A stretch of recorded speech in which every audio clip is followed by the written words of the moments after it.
Good evening বন্ধুরা, সবাই নিশ্চয়ই ভালো আছো।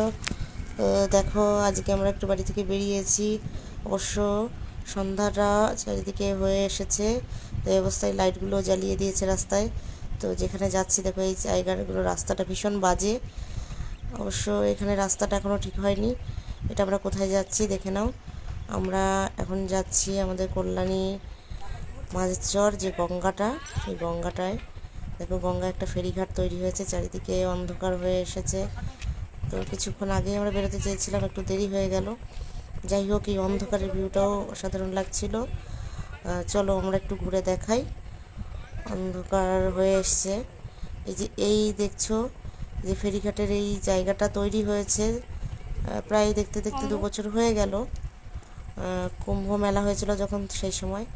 তা তারপর থেকে আসলে এখানে ফেরি চলাচলটা বন্ধ হয়ে গেছে, এবং সেভাবে আর ধীরে ধীরে এটা নষ্ট হয়ে যাচ্ছে, কোনো সংস্কার নেই।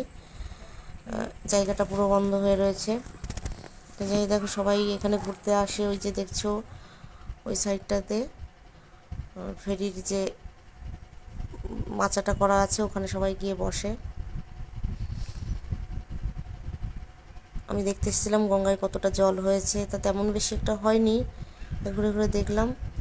দেখো, চারিদিকে অন্ধকার হয়ে আসছে। ওই যে ওপারটাতে দেখছো, ওপারটা হচ্ছে ত্রিবেণী। একদম অপোজিটটা ত্রিবেণী। এখান থেকে ফেরিতে করে ওপারটা ত্রিবেণীতে আমরা প্রায় যেতাম। তো এখন এটা ফেরি চলাচলটা বন্ধ আছে। তো এখন মানুষ আসে, এসে ঘুরে দেখে যায়। চারিদিকে দেখো, এই সাইড থেকে ওই সাইডে দেখা যাচ্ছে। এই পাশে শ্মশান তৈরি হচ্ছে একটা। এই সাইডে জাহাজ নির্মাণ জায়গাটাও আছে। তো যাই হোক বন্ধুরা, ভালোই লাগছে বিকালবেলায় এসে। তোমরাও পারলে মাঝে মাঝে এসে ঘুরে যেও। এবং এই জায়গাটা তোমাদেরকে আবার আর একদিন আমি দিনের বেলায় এসে দেখানোর চেষ্টা করব। যাই হোক, বেশিক্ষণ আমি এখানে জায়গাটার ভিউটা বেশিক্ষণ নিতে পারলাম না, অন্ধকার হয়ে এসছে। তো এখন আমি আবার বাড়িতে ফিরছি। তো বন্ধুরা, টাটা, ভালো থেকো, বাই।